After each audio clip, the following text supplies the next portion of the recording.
This program contains content that may not be suitable for viewers under the age of 18. Viewer discretion is advised.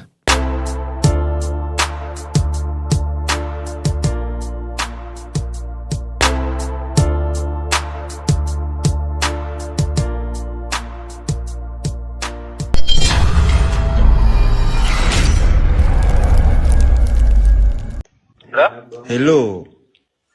Hello. Afande. Yes, sir. Afande nino obuzibu naye ate buli wembakubira munzijako bujja. Buzibu ki sir? Kakati afande ene waffe waliwo omusajja mbadde mubanja nusu kasanvu bitaano okitegeera. Kakati nengende ewuwe mubanja nvumye buvumi nangoba. Najjayo jambiya n'agikasuka. Oli afande. Kati nange kyenkoze mubaze taliyo nengenda nenzijjayo boda ye piki ye. Ojayo ki? Nenzijjayo piki ye. Piki ye nenjiwamba kakati lwakuba kati enemereddewo okuteeka kakati mbadde njagala afande mujje muginone wanaleeta ssente zange nga mbawaako 3. Wanji? Gamba mubanja sente meka?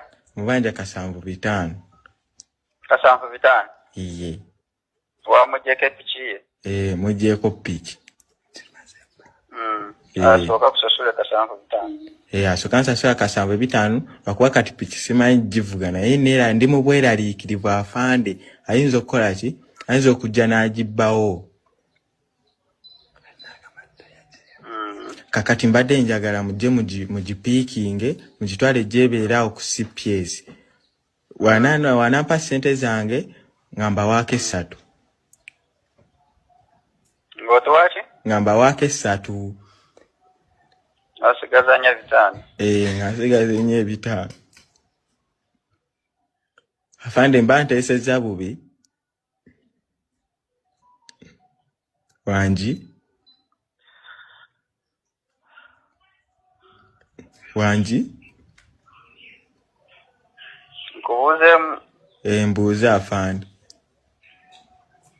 Olina ekyamu kyonna ku mutwe? Nedda afande. Nedda afande ndi mulamu. Ensonga lwaki kati omulalu takuba ssimu. Oli mulamu? Ndi mulamu. Obeera n'abantu bakulabako ne bagamba nti oli mulamu. Iye ate banjagala. What do you do, like business-wise?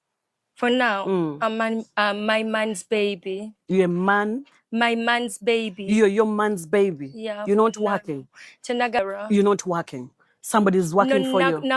I'm on the move, looking for my groove. Sweetness on my mind.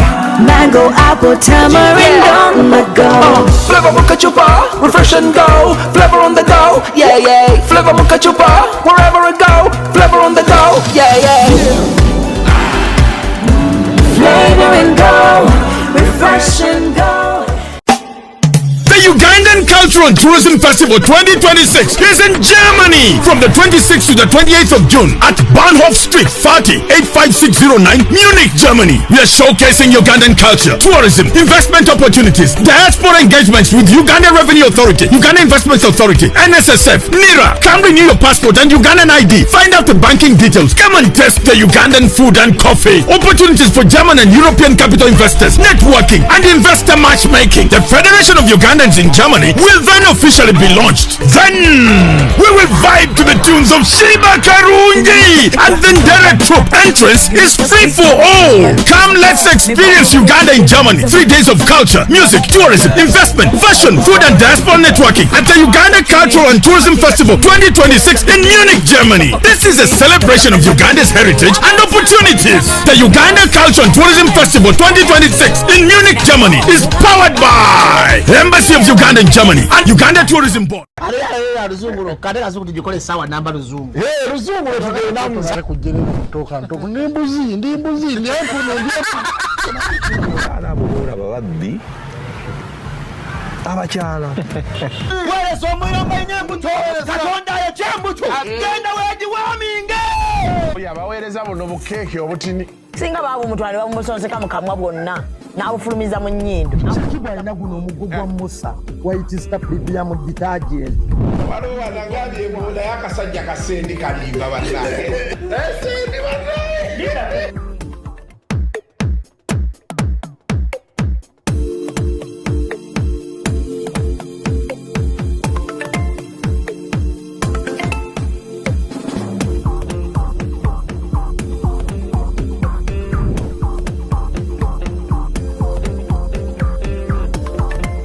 Yes, good morning and welcome to Kalabika bulungi ka Delta Cash. Delta Cash ogisika bulungi awo.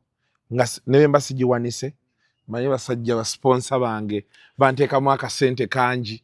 Omuntu ayagala okwewola sente. Ebintu bijja ate byebagala okwewolera mu sente. Osobola okuba nga oyagala tandika kulunda mbuzi nga YPA. Nga you want to begin, yes. Nenga sente zoyina tezimala ngogenda bakuwolayo ba osobola okubeera nga kati abantu bali mu summer, you want to go on holiday. Edda batugamba nti tewewola sente simaya kuzirya byali byadda sente bajewola ku buli kimu. Omuwala asobola okukubeera nti banange mutyaba my mom is sick, we need surgery. Ngate yabadde akujjamu ng'ogenda oteekayo logbook okitegedde oteekayo logbook wali ku kwata oteekayo logbook wali ku Delta Cash, bank statement, mobile money statement, national ID ng'otandika wabi. So bebanteeka mu sente nga bw'obalaba wano ekintu kikwasaganye naye nga sinneeyongerayo kutegeeza ku Sayana Press. Sayana Press eyo mpiso ekyali Bukedya, Kotido, Soroti sides eyo ojje kuba buli myezi 3 ya bwereere ku health facilities eza government zonna kasita oyingirayo gendayo bakuba empiso eyo osobola okubeera nga weewala okufuna embuto z'oteetegekedde. It's a family planning injection and Minister of Health wamune Ivas Digital bakutegeeza nti genda mu health centers eza government osobola okubeera nga ojje kuba buli myezi 3.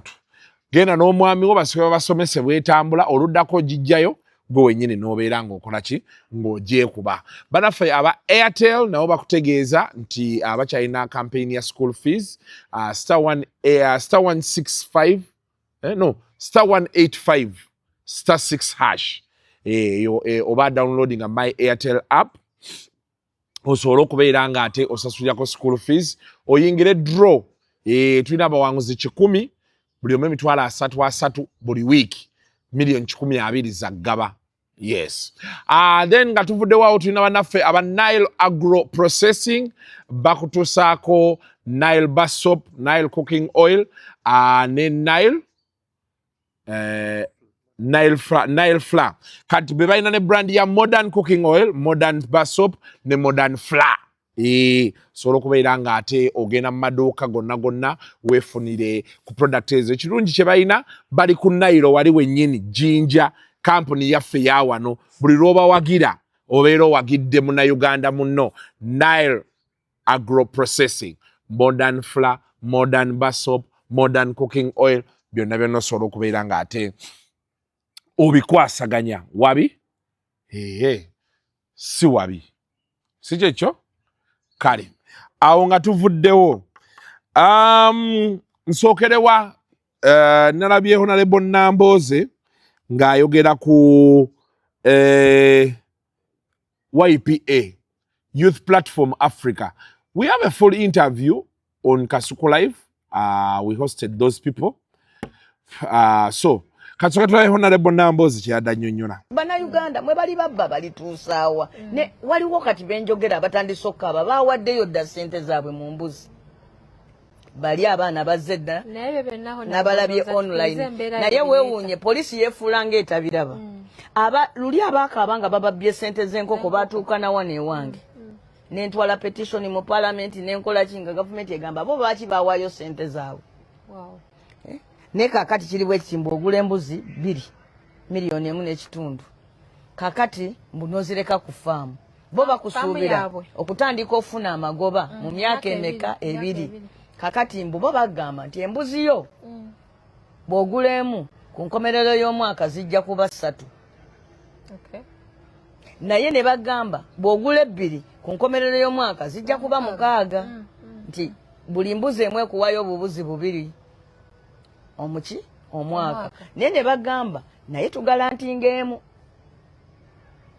embuzi esobola okuvaamu 2 naye kitone nnyo ejjavaamu emu tubalire ku emu bo bagamba bala 2 naye they say we guarantee only one goat kakati ne bagamba nti tulina faamu embuzi ezo ze ziri naye gwe ogenda okulaba ku mbuzi yo otuwe emitwalo 10 emitwalo 10 ogenda okulambula kuki ku mbuzi yo kakati ekyo kitegeeza nti definitely tojja genda nga buli lunaku kulaba ki mbuzi ojja gendangayo bwalumu nga bagamba ffe tugikulundira tugiriisa tugijjanjaba bwonona bunonyi maki magoba naye tebakomaawo bagamba ti naye tokomaawo genda onoonyeeyo ne banno totuwa buwi sente zo n'osirika genda omatize n'omuntu omulala waliwo kampani gye bali bayita Alliance Global nga bagamba ojje oteekemu ssente oleeteyo ne banno gy'okoma oleeta banno gwe gy'okoma okufuna era nabano bwe bagamba nti bw'oleeta banno ate kati gwe kampuni y'embuzi ekulabamu ebyaki ebyamagero bingi kati ate no embuzi ezaabwe tekuli ezaala balongo bo bakusuubiza embuzi 2 kubanga era embuzi ezaala emirundi 2 mu mwaka kakati bagamba nti bw'okola ebyo n'oleeta banno naawe n'owaayo ssente n'ogula embuzi bw'oba watandika na $1.5 ojja kufuluma faamu ng'olina akawumbi ka ssente 1.5 nga tokola oba osigala gwe okola emirimu gyeyo naye ng'eno embuzi zo zizaala ani ng'apo bannayuganda ng'ani agamba nti ye asobola obbikolera ebyo gwe ofune bufunyi kati nze mbalabudde muweeyo ssente zammwe naye temujjanga nga mutukaabirira ate mmwe abaaziwaddeyo mugende munoonye mangu abalenzi bano mubaggyeko ssente zammwe kubanga nze nkyenjagala bajja kutwala ku faamu era embuzi ozirabe naye gwe onoomanya otya nti eno embuzi gye bakulaze enkya tebajja kugiraga bayironi luli tebagirage mwoyo gwa ggwanga kati mbadde mbasaba mwenna abaawaddeyo ssente mukuŋŋaaneko ku faamu omulundi gumu mulabe oba embuzi eziriwo zinaaba zibamala. Yes, Honorable Namboze omulabye. I think issue ya YPA esooka kuba nze mbamanyi waliyo abantu bemmanyidde ddala n'omugagga waabwe mmumanyi Obedi. Ndowooza omugagga ekirooto alina okusooka n'akijja ku ye waakirabira nakkiriza n'ateekawo aboogerera ekirooto kye. Because bw'ogendayo n'akunnyonnyola the dream is valid. Maybe abantu kye balina omumanya nti YPA okusinziira bwe bakinnyonnyola bwe nakitegeeramu YPA si ya munaku. YPA si ya munaku. Kyensonga akinyagala nnyo Obedi ofune PR ba PR abagenda okwogerera ekintu kyo. YPA platform because kyenalaba mu message y'Obedi ye akitundira general public. Maybe general public netandika okulowooza nti bonna kikola ki? Ffe yatunnyonnyola interview gye tulina kuno. YPA y'abantu bagagga. Era mu interview eyo gye twakola namubuuza nti ekitegeeza omuntu alina okuba ng'agenda kukola ku large scale n'aŋŋamba ye. Kati ye baba kikunnyonnyola wano agezaako kisimplifyinga and this is where I find the problem with him. That as he passes over the message, omanyi waliwo ze bayita communication gaps oba communication faults. Nti baba bakusomesa ng'oyogera eri abantu bakubuuza oyogera n'abaani bali mu mbeera ki obagamba ki. Those are very important questions. Bw'osoma communication skills batugamba nnyo era y'ensonga kyolaba ennaku zino abantu bangi because aba communicating eri abantu bo tebalaba nti abantu embeera gye balimu tebalina ssente. Abantu baavu. abantu bali frustrated okitegedde esawa yakakati omuntu ne wojja nogamba bugambi nti ha naye bannaye ennaku zino baseera ettaka sobo kati ettaka lyayingidde miliyoni 3 waliwo agenda onyiiga agamba kati ye miliyoni 3 nze noonya bunoonya kataka ka miliyoni 15 yensonga lwaki omuntu asobola okubuuza nti waliyo ploti ya 5 ku 2 olinaaga naye nga genuine maybe akibuuza takimanyi oba okitegedde embeera kati Uganda gyerimu abagagga balina kwegendereza nnyo kubanga abatalina bangi kati balowooza gw'olina ekyabwe kyewakola ki kyewatwala ne bw'oyogera ekintu ng'oli sinsiya balowooza oduula kati kyekiri kye ŋŋambye omugagga oli nti olina okuteekawo ba PR abagenda okujja okwogerera ekintu kyo nga abo barenjinga okuva waggulu mu boolowooza nti bw'olina okwogera nabo ne bano boolowooza nti maybe. Because in all honesty, when he was talking to me, I emphasized that in the interview. And I think for him, he didn't understand it. Or maybe n'abalabi tebakitegeera. Omusajja yagamba, bagezaako, what they do, bakulundirako. So, na projects ze yatulaga mti abandoozi ojjukira. Bantu bagagga, omuntu alina eka namba, eka 5. Teyatulagaako omuntu alina mbuzi 2. Okitegedde kati ye explanation y'obuzibu bw'ayina bw'aba agireeta agitambuliza mu mbuzi mmeka.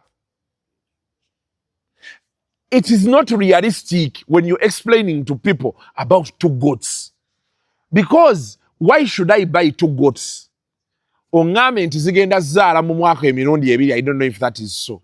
Kale ezazadde emirundi 2 buli mbuzi ezadde embuzi 2. Kyetera buli mbuzi ezaala embuzi 4. Ekitegeeza bwe naleeta embuzi emu oluvannyuma lw'omwaka mbeera nina embuzi mmeka 5. Oba okitegedde kati bino ebiddako byannyonnyola at a scale of a person who is doing 2 goats, 3 goats, 5 goats, it doesn't make sense. That is why people are asking him questions. Naye baba azitunuulira alaba explanation eri simple, but you need to explain to people that we do this on a large scale. Kati bano abakutrustinga ne bakuwa kuba kugamba nti akulundirako n'aleeta ne manager agenda okumanaginga farm gwe n'okola kyakuteekamu ssente baga nti wali weetaaga kino n'oteekamu wali bo ne basasula bano abakuyambako. Mu kunnyonnyolako ye agamba nti waliyo abantu abaagala okukola agriculture naye nga tebalina budde tebamutegeera kati ye ajja n'abikukolera in the long process n'oyiga n'otegeera kati ye amagoba agajja ku ggwe kwennyini. That's his explanation. So Obed lekeraawo okwagala ekintu kyo okubanga ggwe olina okyekolerako. Me, that's where I saw the problem. The idea is okay. The fact that there are so many schemes ezizze ne zibba abantu tetusobola kirulinga out. But I think problem yo weeva communication. You are explaining gwe nga bw'okiyina in your mind. Naye a majority of the consumers maybe believe you are talking to them, yet you're not. Okirabye? So, mugezeeko ku breaking down ekintu kyammwe muddemu mukinnyonnyola abantu. Mu emphasizing buli lwogezaako oku including ow'embuzi emu 2 abantu bazirunda ewaka. Tagenda tegeera ky'omunnyonnyola ate nga si gw'oyogera naye. Omuntu gw'oyogera naye ebintu Obedi byannyonnyola abantu babikola. Abantu gye bali nga bakulundirako enti. Gye biri ebyaddala. Gye bali abantu gye bali nga bakulundirako enkoko. Omuntu n'abeerawo ng'alina faamu eriko enkoko 2,000 naye nga ye nannyini faamu alinako enkoko nga 1,000 naye nga yagenda ayawula ku zino baga nti olina enkoko 3,000 yagenda kukulundirako 3 oba 5 bibye. Okitegeera kye ggamba. So agezeeko kitusembereza wano naye nga abantu bababbye nnyo mu Uganda wano. So sometimes when these calls come out you tosobola kuvaayo kuzirabishinga okitegedde because bibaddewo abantu bababbi. But the challenge now is on abantu bakapitalizing ku kyokuba nti baze babba abantu ne bayongerezaako kino kati Obedi mwakola General Assembly bakola gundi bagita batya bine byaba shareholders baabwe nalabye omusajja agamba nti tebabikolangako babikola baali kololaawo noza nono omukyala yaliyo afande Nakalema yaliyo baali kololaawo naye obuzibu bwe balina ssente zaabwe bazaagala nnyo bw'obagamba nti musasule ssente to streaming ebintu ebyo byogera kuba bamanyi when you tell them pay money we stream your bagita ye annual oba shareholders conference oba biki babikolawo ekololo byaliwo kati ekibabonyabonya temwateekamu ssente if you had paid the people journalists they come stream your work do like what bakolako live gun live stream kwen TV oba yali NTV oba yali NBS something like that so byebyo so you just need to invest more in PR and by PR tutegeeza nti Kasuku mumuyite tukole abantu bannyonnyole breakdown naye n'omugagga ave mu kamera kati abeeko baawa bannyonnyole ekintu kino ekirooto baako bookinnyonnyola then also target market yo gitunuulire abantu kati tandika obatwala balage kati nga boolaba mu kifo ky'ogenda ku faamu eggomba kuba kati abantu bagenzeyo bangi tutwaleko ku faamu y'omugagga omu gw'olundira naye abeerewo real life stories abantu bannyonnyola nti kati ono omugagga tumukolera bwetti ne betti twatandika bwetti ne betti 1 hour you pay for that space abantu bategeere yes that's it wabi si wabi nalabye ka video k'abatumbeetu nga boogera ku mob justice. I want to salute that team ya Mary Hearts mwine ekintu kye mukola kyanjawulo era mbeebaza batula wansi ne balaba ebintu ebigenda mu maaso mu society ne babizannyamu kaskiti nga tekawanvuye nnyo nenga kali on point mob justice yo tulina omuvumirira ago ge mazima. I know much as it pains and hurts, the truth is when we start losing people onfuna betutandika okufiirwa abantu abali innocent awe wava obuzibu. I really don't understand omuntu bw'oveeri n'omalaga kuba muntu jjinja nga totegedde kyakoze nga asatayininze nti ekimwogerwako kyekyo oba okitegeera. So until you lose your loved one, then maybe you can understand that, you know. And would rather omuntu agende ku poliisi kale musango gumusingireyo than ate okutta omuntu oba okuba omuntu ng'omusango si yagukoze eki si yagukoze. Nina musajja wange Neri Baba ansala akaviiri ndowooza olaba akaviiri nno kakyuseemu naye eggulo nadde njagala balaga waliwo abasajja abaali baŋŋamba ennansana nti balina saluuni ez'akabi ne mbaga nti kati ate saluuni ffe zitusanga we tuli ne balowooza nnimba. Eggulo Neri Baba yabadde wange ewaka nasooka nankwatamu ekirevu asooka n'akiyisaamu obukigonza n'amaana nga nti Kasuku ekirevu tusooke tukikendeezeeko kiddemu kikule kyokka wabi mutyaba nengamba no problem. So my friends ab'ennansana temunyiiga nnyo it is what it is wabi it is what it is. Ate ndi musanyufu mu byonna nti kati mindset change ebintu mutandise okukyusaamu bendaba saluuni ennungi kati ze mutandise otulaga ne mundaga KFC ale ne government enguudo yes banka nakaguudo akava wano okugundi nga ku Holy Farm wano waliwo bava ku Holy Farm waliwo ka town ne kakka straight ne kaguka ebwayise simayo baba akakola waliwo nayita ngeeyo naye nga ate olina okusooka waliwo ekkubo eddala by the government lyejagala mukolera abantu b'ennansana bw'oba akava ku bypass waliwo awasooka awo wosooka oweta akakuba ako so kayitamu waliwo university bagiyita oba AXO University ne kayitamu straight ne kagwa ku liri ekkubo eppanvu lye nkugambye oba bayitawo batyawo akakubo kabi nnyo nnyo ate keeyongedde okufa ne kakola akatini akabaddeko bagenda bakajjako akakubo ako mukakole bayitawo awo bakeeko ak'omu lubigi akakubo akaweta okuvaawo mukabakolere mukabakolere kati awo tutandike kulwanisa nnyumba mbi ne mindset nange ebirala mugenze mukyusaamu which is very okay, very nice. So tekereyo neri baba, so omwami ono bamuyita neri baba bye nali ngamba abavubuka b'ennansana bali nga bandaga saluuni zaabwe empya nti kati ffe saluuni ejja waka wooli nooza okiraba so bw'oba omwetaaga asobola okujja ewuwo asooka naggonzaamu wano yes n'amala ate n'azisala nooza ozirabye nooza ensi ogirabye byo bye baga nti byajja bigereke akabina tekafuuwa ttaala yes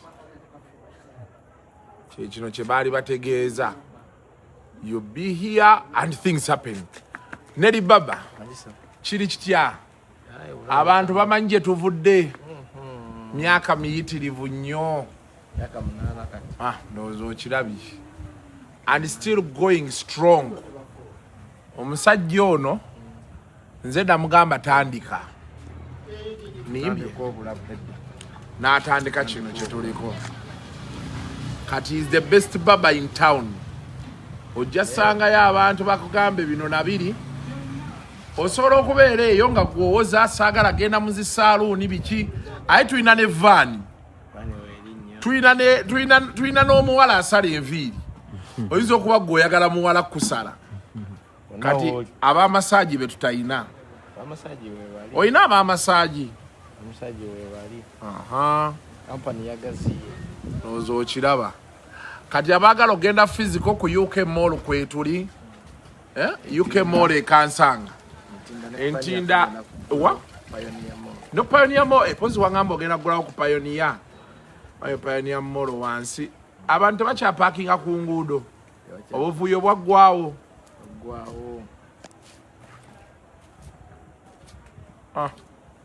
era wamasi kyekyo yes nga bakolako be mugiraawo kasuku by the way buli wamundaba nga ndi shabe kati kino kankibawe kuba neri baba takyankubirako buli walaba ebirevu nga tebifaananika gamba neri baba omusajja wakite ku TikTok okozesa linnya ki neri baba UG oteekako ati neri baba UG gwoswala kati si kasuku n'ekintu kitandika kutambula kati bagonza mu kirevu kyekyo kati jjako so neri baba omulabye awo nga tuvuddewo awo Honorable mulya nnyama ye yavuddeyo n'agamba akyetegereza ebigenda mu maaso mu Parliament waakulwawo Teesa on the floor of Parliament ajja kulwirawo ddala akyetegereza naye n'agamba kubukedde tayinza butabaako kuteesa Honorable mulya nnyama omusajja yagamba mbu ekingere tokitegeera tekibanga ekingere kyakuzannyira ddala yagambye ye tayinza kuva ku bukedde era ku bukedde ajja bbaako ng'ateesa ne Kasuku Live tujja mukyaza ajja ateese ku nsonga ye twamukyazaako ku Kasuku Live mu biseera bya campaign Honorable mulya nnyama oyo be bamu ku basajja abaakomawo wano yankubirako essimu ng'amaze okuwangula ne juzi bwe yalayira n'ankubira kasimu nagamba Kasuku mwebale nnyo ekintu kyaffe mwakiwa omuliro ettaffaali lye mwateekako tweyanziza nnyo omulala eyankubira ku simu yali Honorable Ronald balimu ezo Lord Mayor ye yali ampise ne kulayira nga ngambye ayagala mbeere ku ttiimu ye emuyimirira emabega nentya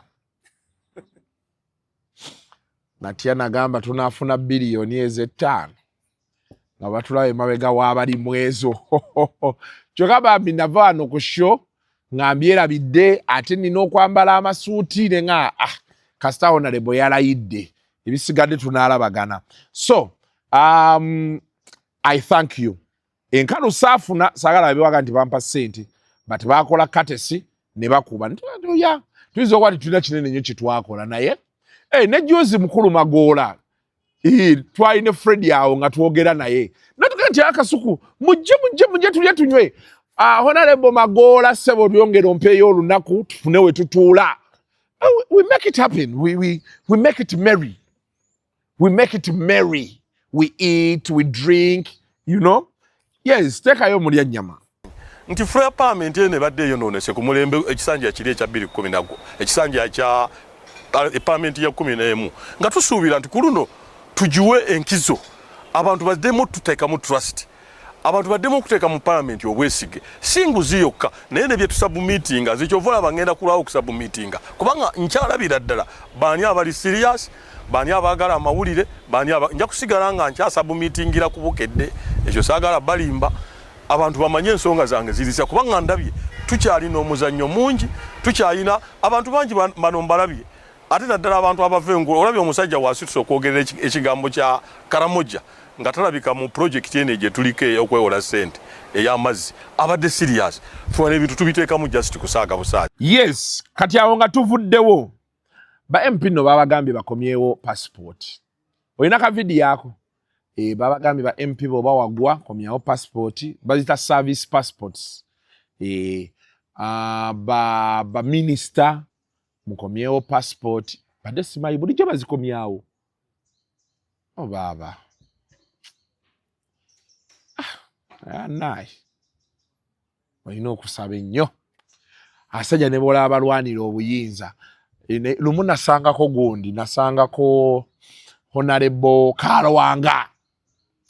Mu kolondoza twali tugenda, yali oba agenda walina emirimu gya Parliament yali agenda ko twali mu VIP lounge awo ku Entebbe Airport nga atudde. Netuwaya muri otya Kasuku naye ebintu mwogere ku bintu ebiruma abantu ye netuwayamu awo nga atuddawo. Honorable Kalwanga oyo yali musajja yali yakolako ku ddembe nno. Yaliko ku ddembe lwakuba ndooza nze mbeera nzijjanga yakagenda ndooza emyaka nga 2. Ddembe eri enkadde. Then naavaawo n'agenda ku Reham. Yali marketing director waabwe, marketing and sales director if I'm not mistaken. Eyo ku Reham awo story jajje bawa for another day. Naye as time goes by na musagwalo ne sister we yali mukwano gwange. Kiba ne sister we yalagawa. Oba bali bamuyita oba yali Rose oba yali ani. Yali nga mukwano gwange. Ne Kalwanga takutte kati ebisanja 3. Kino kya 3. Yasiguukulula oli guy Fred Nyanzi. Nyanzi no yali simwangu kusiguukulula. Yali tasaaga. Namusiguukululayo. Namugjayo. Naye namusanga awo tutudde tunyumyamu kati bezijukidde service passport zino nenzijukira kumayiti bwabo tebayita erife gye tuyita bayita wano ku VIP ku VIP lounge waliwo ku Entebbe Airport waliwo VIP weeri ku red carpet ne bayi naye kati ng'ogambirawo Kalwanga nti komyawo passport ataddemu ayita eri mu buvuyo ffe bwe tubaamu abantu beemiyimira ku kisaawa awo. Nze lwakubanze tebanneemiyimirako naye nina waliwo lwe nali nkozesa Ethiopian eyo. Ate kyannyiza nakitegeera luvannyuma nti abo abawala ababeerawo awo kwezo airline ate bannayuganda. Omuwala ssebo ne yeefulira ddala atategeera kye.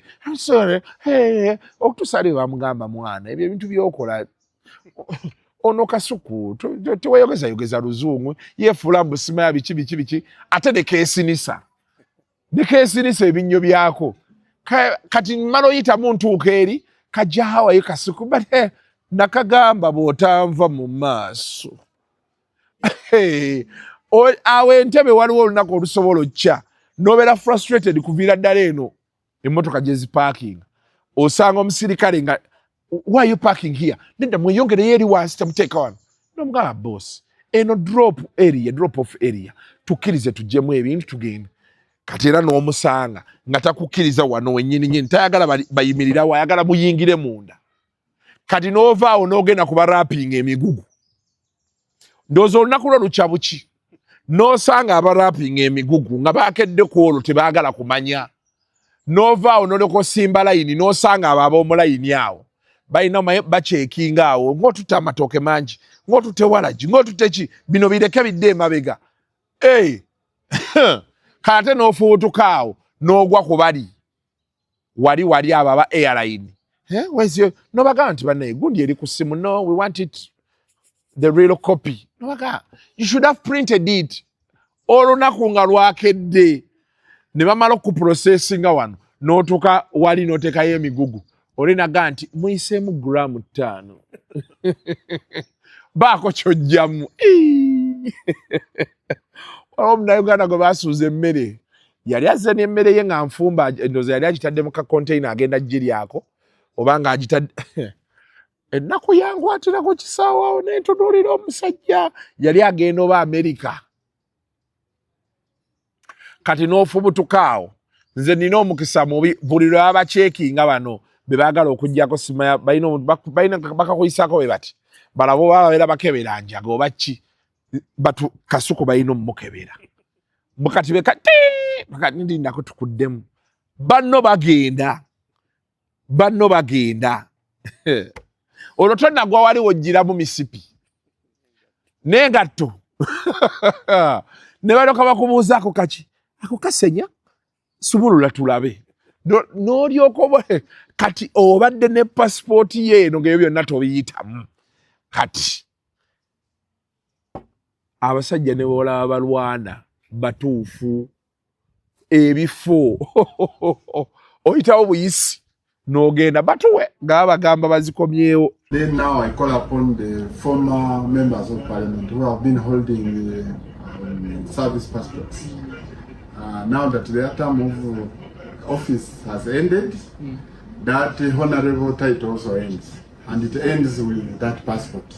So we don't expect that they use these passports after that. So I am calling upon former members of parliament to return those passports, and then we issue them with the ordinary passports. We had some former ministers returning their passports. They are very law abiding. We got some of them returning diplomatic passports, and we are preparing to issue them with the ordinary passports. Awo nga tuvuddewo banne nalabye gundi story ya Nsambya ne Mirembe. Mu Nsambya yakola omukolo n'ayita maama wa Mirembe ne muganda we basabe naye bagamba nti famire ya maama we oyo alina nejje basaba bwe bano abasabye abalaba ne balaba nti awo waliwo eddogo bakatoliki naye basaba be babakarismatiki ayi ndalabye abantu bakutte wansi ne waggulu ku mutimbagano era maama oli waliwo yadde agamba mbu oba si maama we abantu mubaleke bakole bye baagala kye tugamba abantu wano buli kiseera ffe be tubyogerako ne batugamba Kasuku muli Bayuda kati olaba oli maama wooli baayawukana naye be bamuyise ku mukolo yagenze kati ate olonze bano abantu b'ensanga obusanzi obukulu aŋŋaana okukola kyenjagala olw'okuba mukwano gwange abantu mubaleke leave people kati bali oli ayinza okuba yali muko mulungi ayinza okuba yakyabookyayo ng'eno Mirembe yanyiiga tabawaayo nalaba oyo muganda wa Mirembe oba naye yagenderako ebweru ng'agamba muko otuuka bulungi era muko amwerekedde ne ku kisaawe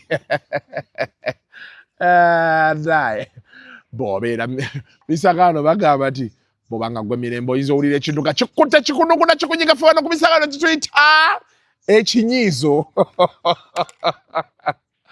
kati naye musajjange Rego nga nnyonnyola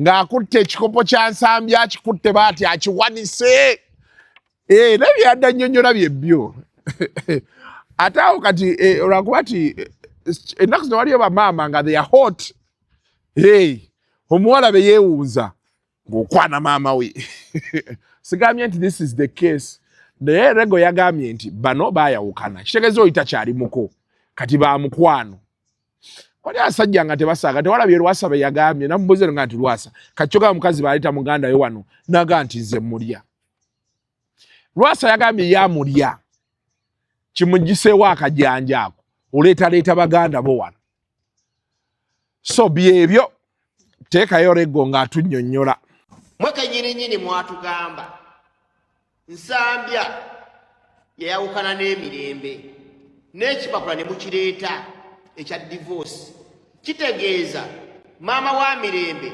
takyali nazaala wa Nsambya kitegeeza maama wa Mirembe takyali nazaala wa Nsambya maama wa Mirembe yasigala kuba mukwano gwa Nsambya olw'okuba Nsambya talina mpisa mbi Nsambya talina kyakola famire ya Mirembe kati gojja n'ogamba nti ate nazaala nedda mwatugamba Mirembe n'Ensambya baayawukana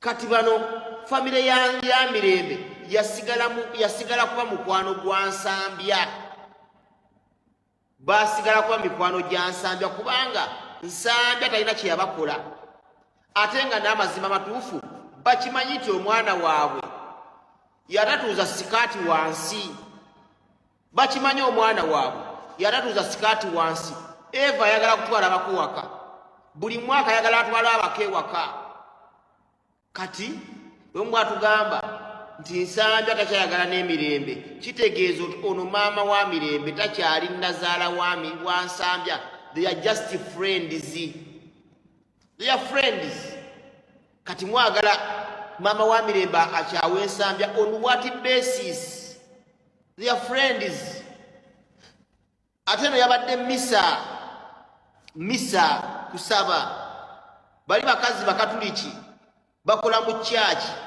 baweereza mu machachi nenga nyongero bagamba mwenna temwerabira Abitex Promotions abagambye ng'ennaku z'omwezi 4 ogw'omusanvu tugenda kwera ku Masho Ground Erugogo nga tukola ki nga tulina comedy festival egenda kwera wali Erugogo ku Masho Ground nga mulimu ba comedian bonna ab'omu Uganda n'abatali ba mu Uganda mujje mubeerewo mulabe comedy ku mitwalo 5 mitwalo 10 mitwalo 15 VIP n'emmeeza ya milioni 2 awo nga tuvuddewo Shiba Karungi yavaayo n'ateeka ku mutimbagano n'ategeeza ebintu byayiseemu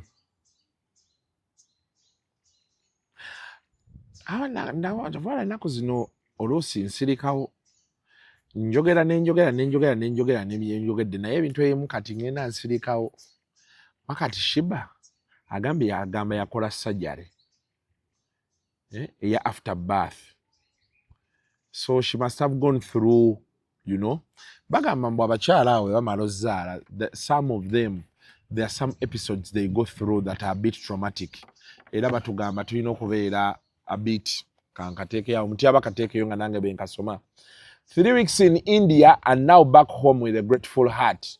What began as a journey for surgery became a reminder of the power of faith, love, and resilience. I thank God for seeing me through a successful procedure and bringing me safely back home. To everyone who checked on me daily, prayed for me, called, texted, and kept me in their thoughts. Thank you. Your support meant more than words can express. To those who stood by me throughout this journey and traveled with me, thank you for your care and support. And to my son, my greatest blessing, thank you for giving me a reason to keep fighting every time I came back from the hospital and saw your face.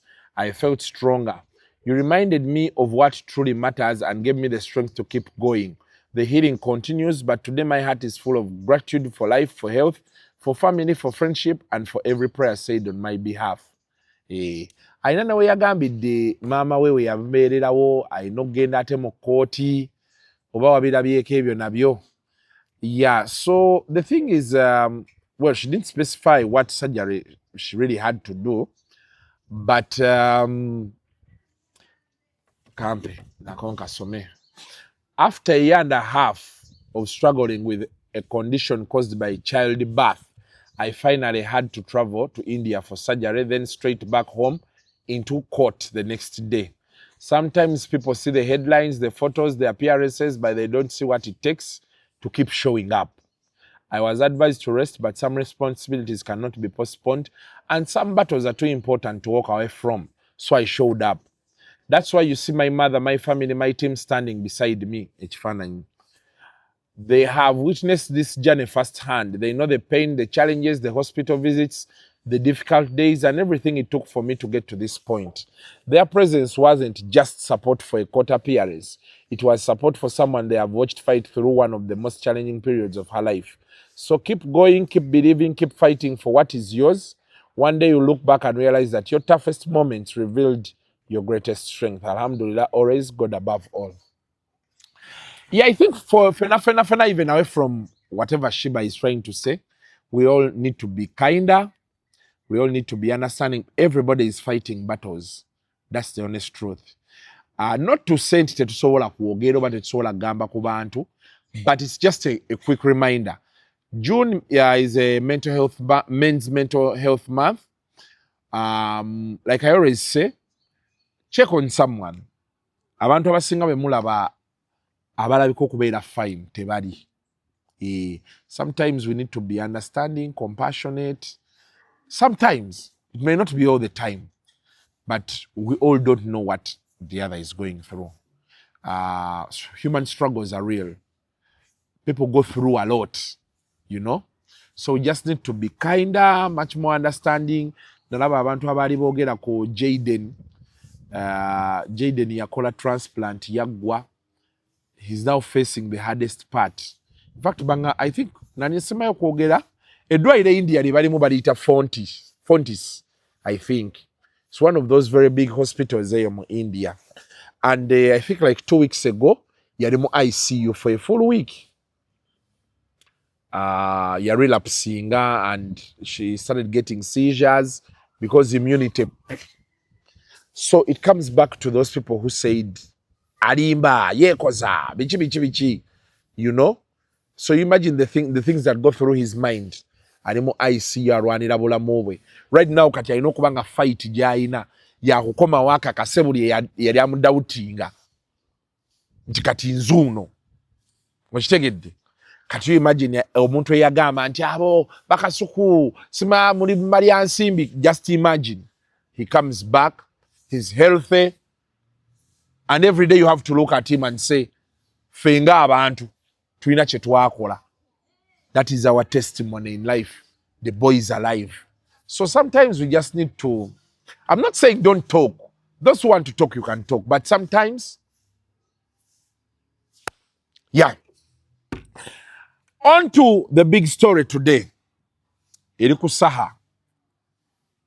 Saha, yariku show ya Kaziwe couple.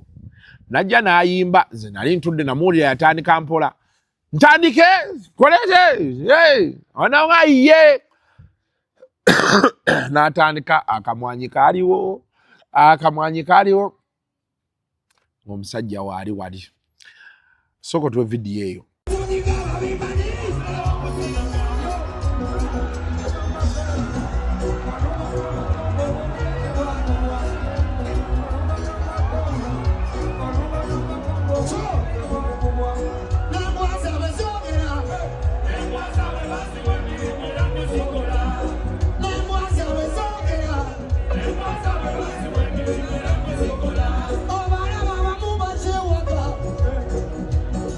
Lisa.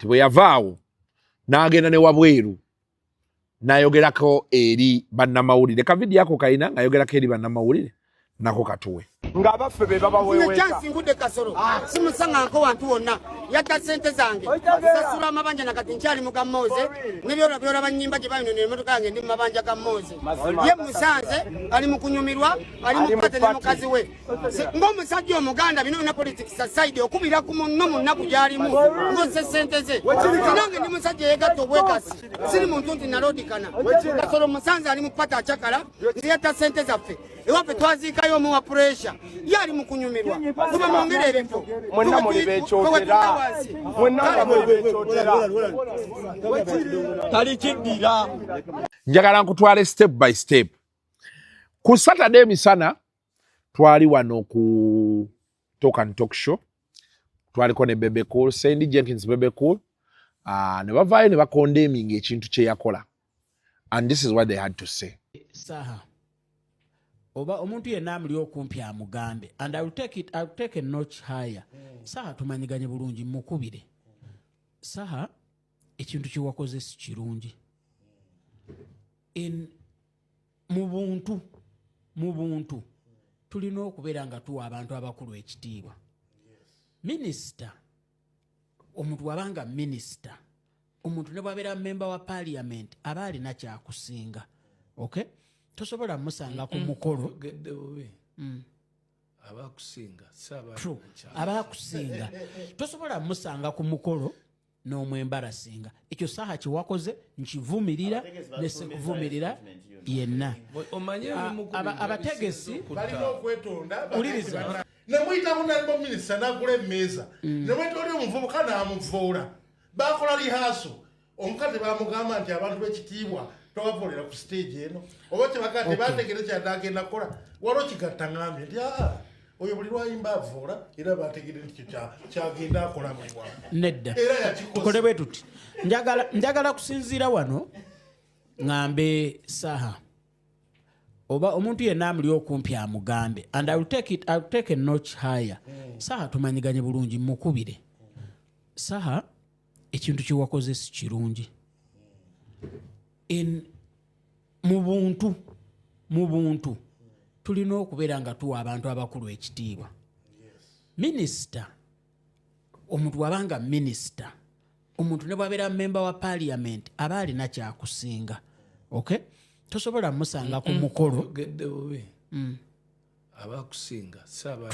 abakusinga tosobola musanga ku mukolo n'omwembarasinga ekyo saha kiwakoze nkivumirira nesekuvumirira yenna abategesi balina okwetonda uliriza I cannot comment one siri mutegesi fenna tuli wano ekirungi nti saha mukwano gwo era ogenda kukola ki ngenda kwogera naye abategesi mikwano gyo n'obagambe bakole nga due diligence kubayimbi baleeta ne bagenda okukola bwe bamala okikondemminga mu wiiki awo ekiro during the day Kwefu ne Kapo baakola live bebaza abantu n'ebisigadde era n'ensonga ne bagyogerako nabo batuweewaawo ekitegedde bulungi so kakati tugende ku nsonga ya muganda waffe King Saha ne Honorable Chayune Aruna Kasolo.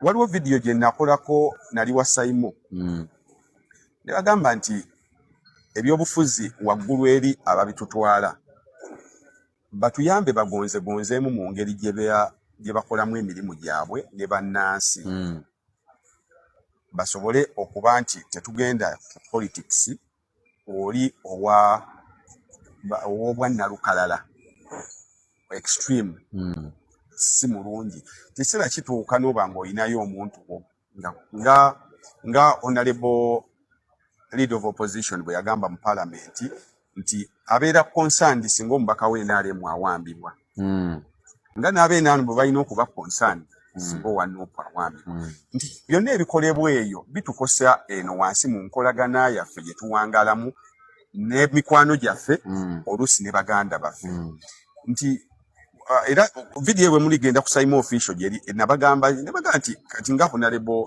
General Nakasolo nzaba kojjange era tutambudde naye mu bintu ebyenjawulo kuba era kyera kimanyi tetukkaanya mu byabufuzi era buli tubeera ku mmeeza tubeera mukayana so nga ate simusanga ne muyitako era bwe musanga nyimirana nga when UP omanyigwe wagana okujja nti nawe n'omunyonyola nawe wagana okujja ku kituufu nadde eri n'akuwa ensonga zezenaalemu era waliwo olumu eyansangako naye ewaaluuna awo bamuyitandira butafa yatusangako ewaaluuna awo n'agenda akola video bubeera eno nga bukuba enaalemu naye bwe bumaliriza butuula n'aluuna Kasolo wali ne bumusabiriza bwenale era nyamugala bugamba nangamba abo baveeko so waliwo oluganda olwo kati ate bw'otuuka ewoono ono kojja n'oli kojja waliwo nno okubanga mulabaganidde emyaka 5 oba 10 naye nga nabino tebinnabaawo nga musomesa nga tuli ba mukwano atuusa abedde kansala nga tuli ba mukwano kakati nze kyemwebazaako kimu so bwe bamalaawo ekiro ku Ani Kati Sabula Ramit Weidin naga nti ekintu ekyakolebwa naye bw'ati bwe yateesa. What Saha did was not necessary. Let him come and sing music. That's why people go to watch the shows. And when we come here as leaders, because on chaliwo, no, we are not tetugenda kubeera fed up by rubbish. Egwanga tulitwala maso. Ate tutandika okukola ebintu ebitali makulu. You do not underestimate a minister. A minister is a minister. And if you want us to have a shouting match, we can have it. We are very good at it. Yeah, I'm very good at it. But you see, what we are saying, tetugenda kutwala music in the industry mu maaso nga tutukiriza bintu bitali si birungi. That's what we are saying. Because enkyukakyuka. So what?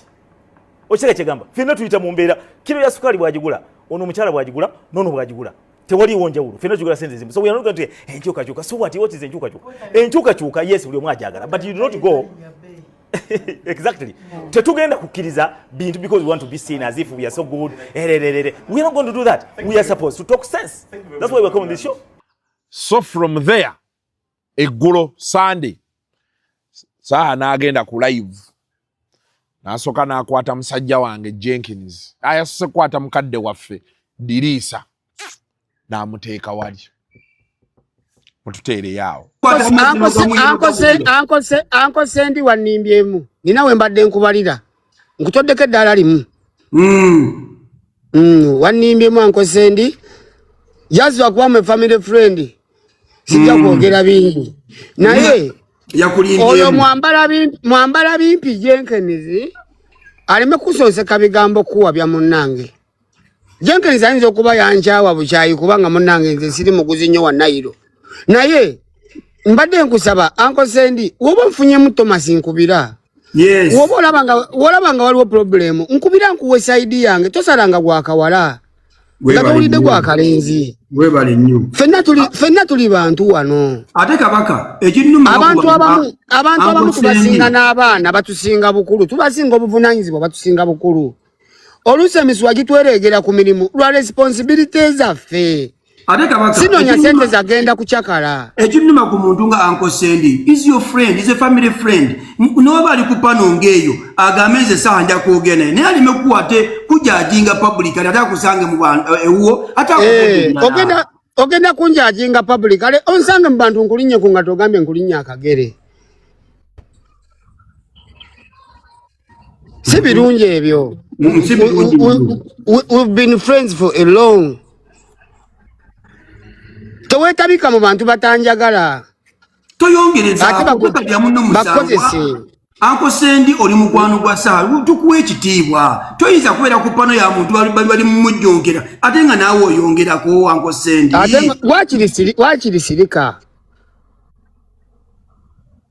Wachiri sirika baleke baramiti bakasuke bajenkenizi bakasuka abo baleke boogere. Ate kati babanga bayogere byabwe ne batabifunamu. Tebagenda kwogera byaffe babifunemu. Baleke. Toyongerezaako.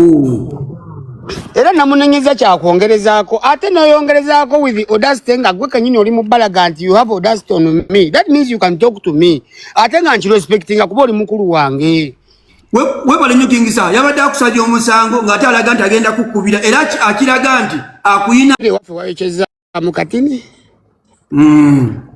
naye twakunyigidde ka percentage katono don't worry naye ono mwambala binu mu kuziika ne ku mbaga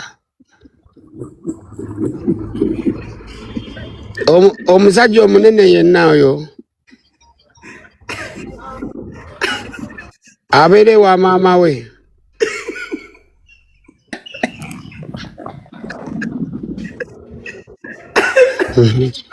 amagezi gakuba gakozese omanye ekisajja ekyo kikwano kyange nakyo nebanange ebitu obala ebyenfuna bino simanyi batulisigaza ebikwano otulya mukwano gwo ng'akweganye mu bantu otulya mukwano gwo nga bamuguza eccupa ezi nya ng'olinamu sente z'eccupa 5 naye nga toli shuwa oba womuwa 5 ate tatamire butamiizi n'abyonoona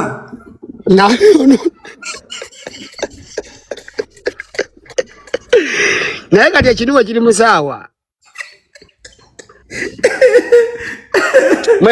bulijjo jengeneza akola wa kasolo nze bulijjo simanyi nakumanya gwe bulijjo jengenezi muganda wa kasolo ate samulaye mu kampeyini kubanga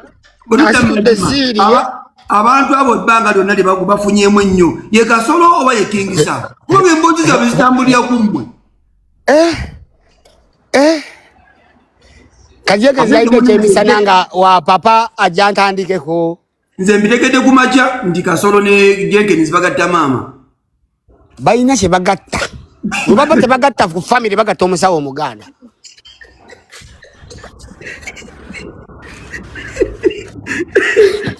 kubanga bonna tunagamba ba blood group ki engeri gyamuwolerezaamu balina ekibagatta tujja kimanya mu maaso awo naye kati ejegezi bamusasule yakoze yanvumya ate omuntu abbiya okukyuka n'akatayi kasala ojja mulaba enkya nga amukyukidde wanvumya Kingisa nenkunoonya agate okwata amasimu gange ate nze kasitansanga ngoli anoonya school fees za second term manya there is third term nze wonvuma bakuba ka fees za second term nga nsirika ninda third term oba oli awo ng'akubya akasimu abasajja abakulu bafuna ebyokukola ye n'ebintu ebiri mu ggwanga n'ebizibu ebiri mu ggwanga bakuwabulako ki bawabulako bintu ebirala kati eka bavaayo bagamba bagenda wa tugenda kwogerako Kingisa ku kyabaddewo jjo getereeza mukazi wo naakuwa essaati naddamu naakulaba ku live ng'oli kunze badman ndi eno ndi ku ffene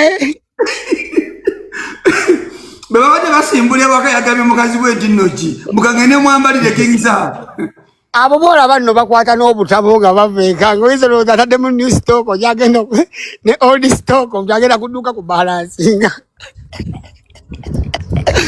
naye obuzibu balina bebala okukola kasho kaabwe nga babuuza katulagewa olumala kasho abola awo tebava mu Kampala era netwekalakasa bewulira abo nti emotoka agirese Kampala eka bamanyi basuubuzi kyokka obola bwenge gye bali mu kabiya babagulira leeti nga baluddeyo nga bakyatikula sitooko bwe bamaze ne bakwata Jenkins naye ne bamuteeka wali okatuwadde kwakazi olaba kati Jenkins abeera wabula nti naye nange nsobola omuwabula n'ayambala empale empanvu n'awasa bingi n'omujjukiza ave wa nnyina ebintu byera ebintu ebizimba kati Jenkins yatuuka dda myaka tujja nakuwona okuwuliriza ebirediyo mwana Jenkins yatuuka dda myaka egiva ku lujja banaye mu mugambe kati omusajja omukulu obeera otya ewa maamawo ne bamubikira akamere ke bakabika ate nadda ku makya bamubikira akamere omusajja yali yabula gwe yamukomezaawo oyo aliwa Jenkins oyo. Ate nga namusanze banga nange maze banga nga simulaba. Naye kenyini yamuwulidde wano jjo. Nange namuwulidde anjogerako ne nga muno mumanyi. Era mumanyi. Nekanze. Saha, wagambye ono namulaba. Kati erinnya lyoyo balizalako batya Jenke. Ndiyenje.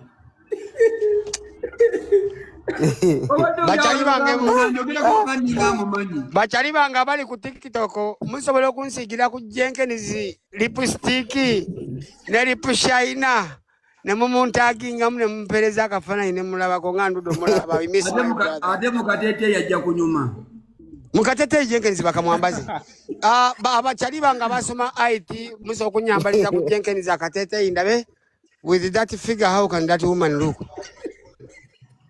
Totumie westokidde. Muntaki njabira ba.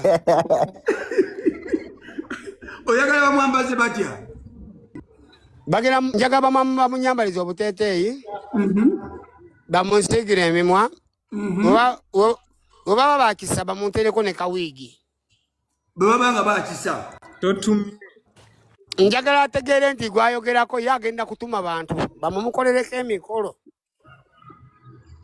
Mumutaginga hapinge kakudu weekend. Tojagalamu. Onagenda okuva kuno nga kyawe. Enkondo bagimwambaze. Ayambala akakonde ntumbu esimbi. With that good body. Ato empale nyimpi. Anti yoyo. Saha, nabala bakuyambi bakoleyo nga talina akuwadde akaviiri twaye bwafaanana ku mutwe kutaliko nviiri nga wiigi ate wansi mutekeko lwamiti next. Ate ya sendi. Mukulu wange soko muleke. Oyo soko muleke mukulu wange. Era mubona yayogedde n'agamba nti sanja mukubirako. Oyo katumuwe ekitiibwa musajja mukulu katumuwe ekitiibwa. Naye bali musoke mbambazeemu tulabe bwe bafaanana. Musoke munyambalize bali ye wanaalaba nga banyumye n'ansaba naye kayambale.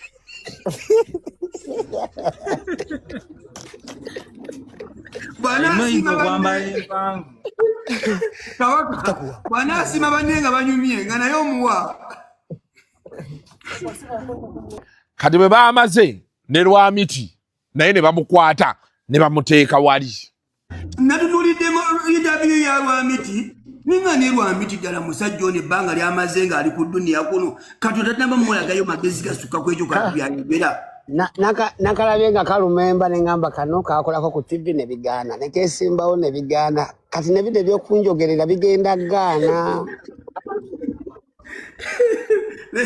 Ne wallahi bannayuganda muberemu n'ensonyi kingisa naye kati okumanya Uganda yagwa kati ffe ab'ekigungo oba ab'ekyotero oba ab'enakawuka Lwamiti ng'ayimirira ku TV atugambe wallahi ayinza tubulira byakulima nti ennaku zino kalusu ye mungi ayinza tubulira ku nsigo kikolono kofi arabikiko ayinza tugamba kyoyo talina yadde nno kantu kayinza tugamba okujjako kutuulayo ko n'anyumya bye yalabye mu wiikendi bye yalabye mu wiikendi ebyaffe waba tasobola bitukubira bikonsalutingako ne tumuwa direct information ffe tatwogerako newaabwe waliyo ebyabaddeyo newaabwe nyini gwagenda okwesimbawo yafuna obulu butaano ayogere ku ebyo baamumma akalulu okuva mu lujja oyagala ewaabwe bamugoba ate wabule ffe be basutte ewaffe Lwamiti ayunomo Lwamiti ye yagambye he's going to stand his ground ku bye yayogedde yagambye he's standing his ground tagenda kyusaamu. Jenkins Sandy Bat bagenda kubeera ku Vibe Life olunaku olwaleero. I am very sure that is an issue they will address.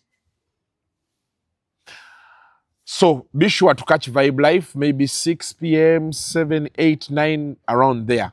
Vibe Life. VYBELYF. Vibe Life UG. Bajja beerako. I want to give my opinion on such things. But sometimes you just say, let me allow time to take its course. know, there are certain things where you say, let me allow time to tell. Now, it's not worth the noise. You just say, let me allow time to tell. So I'll wait for time to tell as regards that matter. I've seen a lot of backlash towards, you know, so many people.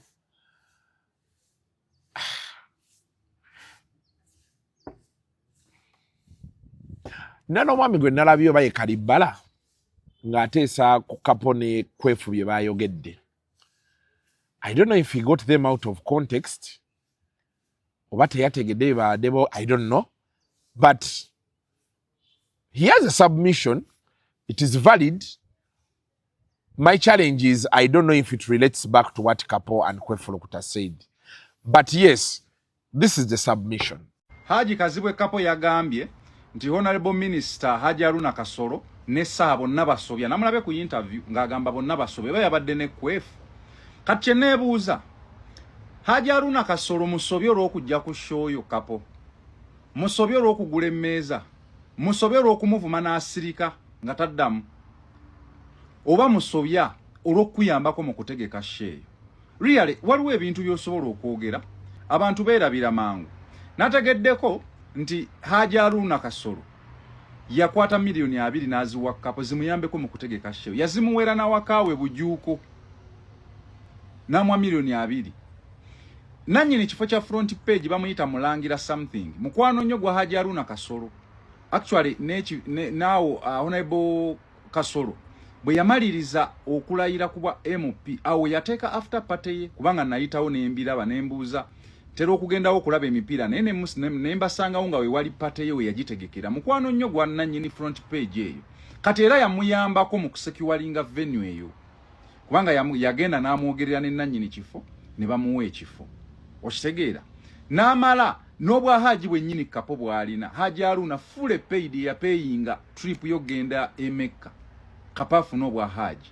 Kakati omukwano gwo bwe gutyo ogw'obwa minister nga n'abantu babadde balowooza yazzaawo okutuula kunyumirwa wabula nga ne show yayambako n'omusasulamu okumuleetera abamuvuma. Kale tukitwale nti bali biki naye ne mu kuvaayo n'ogamba naye musobya. Really? Bananga abantu ebyobufuzi bibamalamu. Oba kati oyagala ssanyusaanyi ku myaka gy'olina Haji Kapo. Weewunyamu ne omukwano gwe guto Katonda gwakuwadde ng'asobola n'okukwata milioni 2. Omuntu wakuwera milioni 2 asobola n'okkuwa 12. Really Kaponze mbadde sirabanga ku show yo si mu bubi naye Katonda akuwadde omukisa otegese show. Oli wa Nuupu naye weenaalemu ye yakuyambangako okufuna venue sente n'ebirala. N'obwa Haji bw'oli no weenaalemu ye yakupeyingira trip eyo.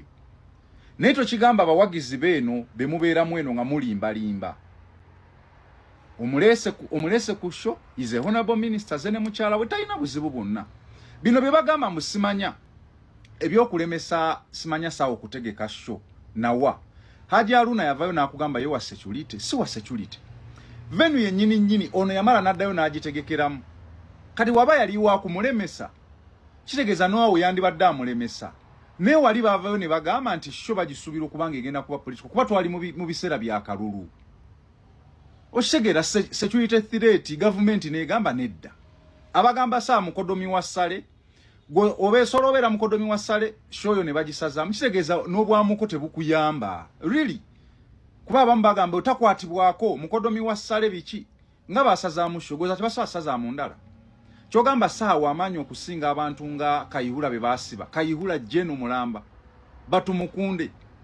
Kyogamba wamanyi okusinga Amama Mbabazi. Amama Mbabazi mwe mwamulabako. Secretary GEN atenga Prime Minister ya Amama Mbabazi bamusiba. Kyogamba wamanyi okusinga Vice President gwe basiba. Professor Gilbert Gilbert Bukenya oweri waffe Masuliita. Really enensi mwe mugira babulabi ate wegenderezanga nnyo omuntu asirika. Omuntu nojja ngali ne mukyala we muntu wa kitiibwa ali ne mukyala we batudde. Notandika n'asirika bw'ati n'atakuddamu. Bwoddangayo ate n'okola live za kumu n'okola video za kumu blaza woddangayo soka weebuuze.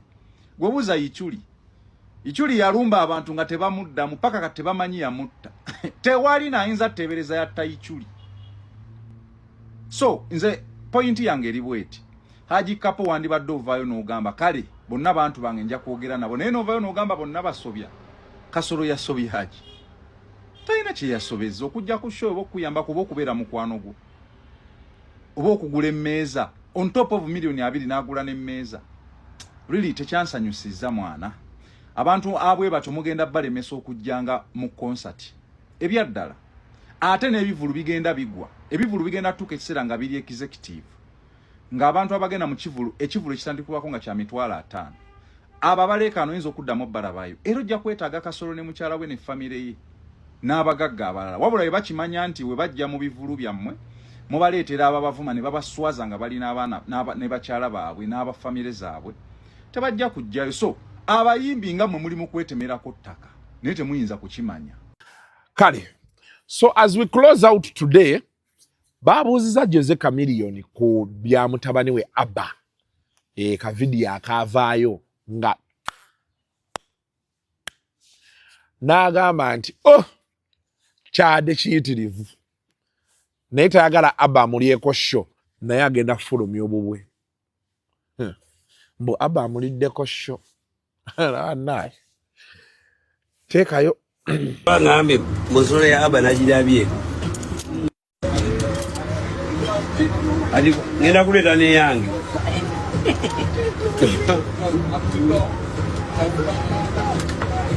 ne yange kola ate yange yakabejja nyakubwaguliza kumalayo hano kanoka musolo ya Abba nagirabye ngenda kuleeta ne yange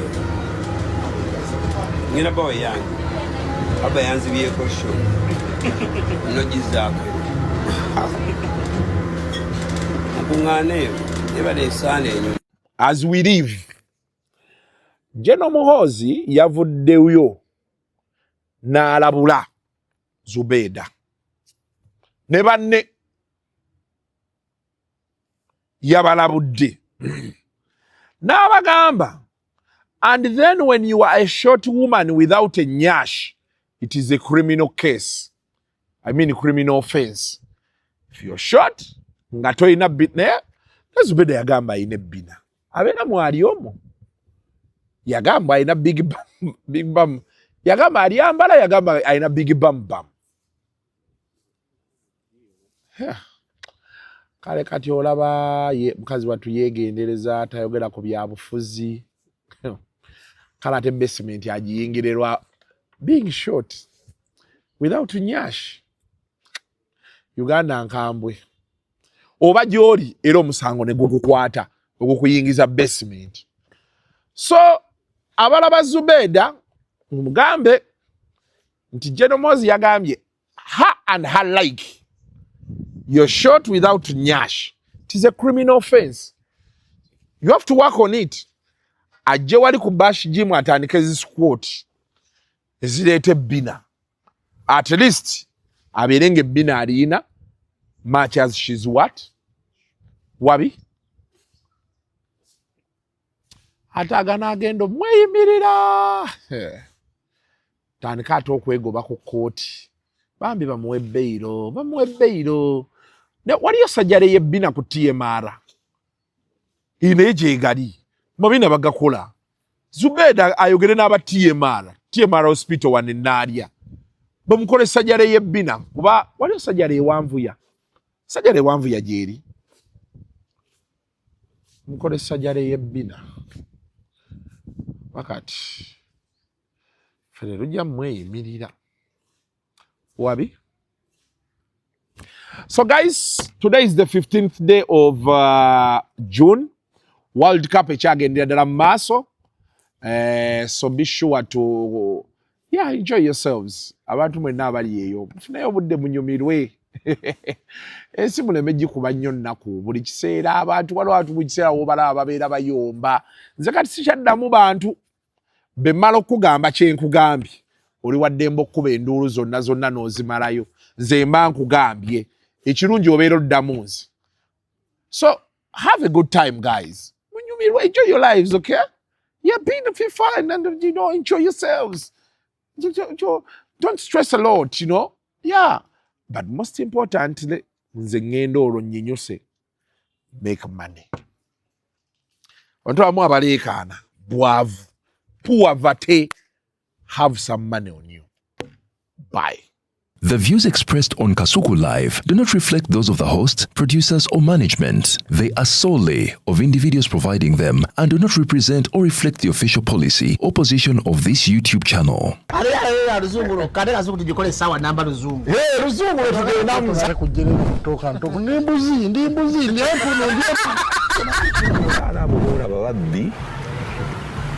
Abakyala wereso omuyomba enyembuto katonda yekyembuto genda wegiwaminge yabaweereza buno bukeeke obutini singa baaba omutwale bamusonseka mu kamwa bwonna n'abufulumiza mu nnyindo kibwa alina guno omuggo gwa musa wayitisita bibiya mu detergent waliwo wanagambye ebola y'akasajja kasendi kalimba bannange esendi bannaye